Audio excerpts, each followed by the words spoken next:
The longshoreman strike may have a bigger impact on your daily life than you really know. I don't know much, but I know housing like the back of my hand. And here's my top takeaways on how this is going to affect housing and cause housing to come to a complete halt. And it may be the one thing that causes the bubble to burst. On September 18th, we finally got some reprieve. Finally, we'd been waiting for this for almost 3.5 years.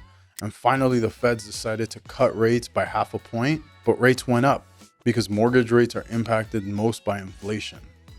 And so that's key for this next part. So stay with me here. Keep in your mind that inflation is the #1 tale of what happens to bonds and where mortgage rates go. With the longshoremen now going into a strike, it's all but chaos. It's all you're seeing on the news. But how's it going to affect you? No, it's not just the toilet paper that everyone's trying to buy at Costco. I don't know why that's always the first thing that goes. It's mind-boggling, but I digress. When it comes to housing, if this actually impacts supply chain the way we're anticipating, then it's going to cause a shortage in housing. And depending on what happens on the demand curve, meaning how many people are actually trying to buy houses, you're going to see house prices actually go up. But it'll be a short-term increase. And so what's going to happen is the builders may have to stop building houses, and all the people that are under contract for houses are going to have to now wait even longer to get their house built. Now, what happens if you're under contract on a house and the builder had projected that the cost of the house was going to be $500,000, but now lumber and supplies to build the house now cost $500,000 to build because there's limited supplies and they don't have access to cheaper supplies coming in from overseas. Well, what's the builder going to do? Are they going to come back to you and tell you, hey, you have to buy more? Well, that depends on if you're in a binding contract or a non-binding contract. But then the builders are going to have to accommodate for that change in the supplies and increase the cost of the homes, while homes are already becoming unaffordable for the average consumer. And so if these building supplies continue to be hampered and they're somewhere in the Atlantic Ocean chilling and we can't get screws and we can't get lumber and we can't get steel and we can't get them in off the ships, even if it's a 3 or 4 week hold that they prevent us from continuing to import, that's going to cause a year or 2 years of backup. But it gets even worse. This is what they're not telling you, because this is trickle up economics. What you hear in the news is trickle down economics. And I might have made up trickle up economics. What happens is they're going to get a foothold of the American economy, and the union is going to force an increase in wages, especially because we're a month out from the election. They want this to end as quickly as possible. So what's going to happen is they're going to give them the raise. They were already anticipating a 50% raise. What happens if they give them a 65 or 70% raise? Guess who's going to pay for that? You guys. There's no cap on how much the corporations can charge you.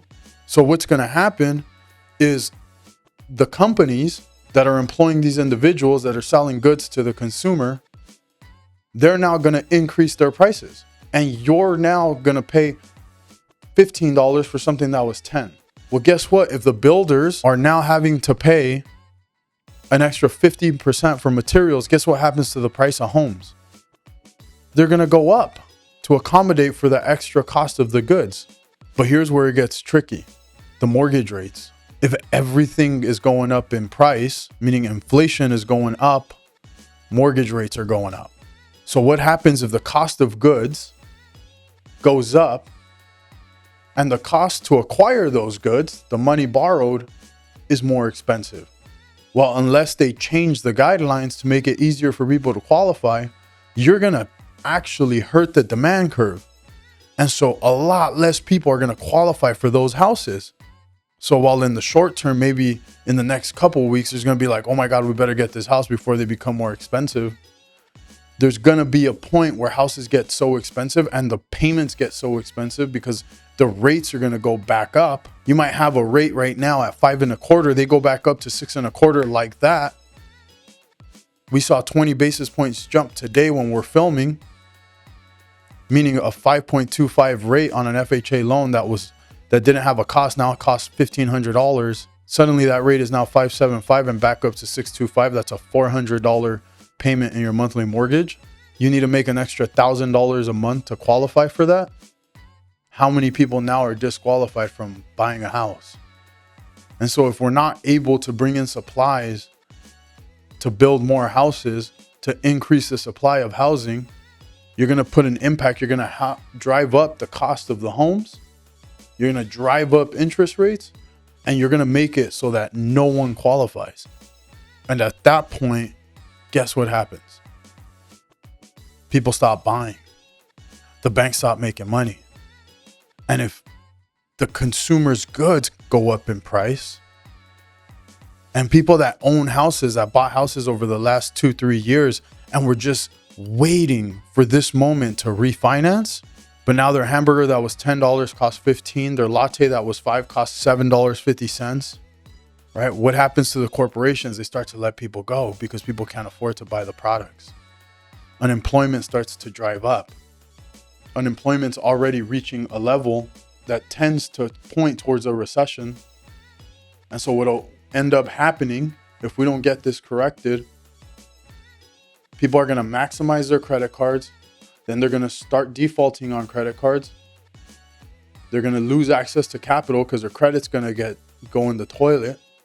They're not going to be able to refinance their house. They're going to stop paying on their car. Their car's going to get repossessed. And it's a slippery slope. They stop making their mortgage payment. Now you get a flood of houses, desperate sellers dropping prices because they need to get out. And once it starts, there's no stopping it. It's no different than when a stock starts to crash and all the stop losses come into place. All the people who wanted to sell, as soon as they see prices drop, everyone hits the market.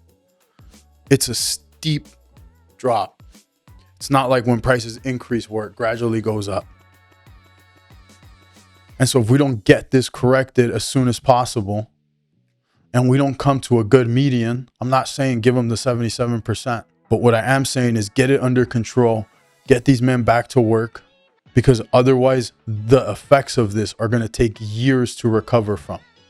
Whether you agree or disagree, make sure you leave a comment below. Give me your opinion. I'm always trying to give you guys, shoot it straight, give you my opinion. I've been doing this for 10 years. So if you like this content, please subscribe. It'd be an honor to continue to give you information and stay up to date with how financial impacts around the world are going to impact your housing situation.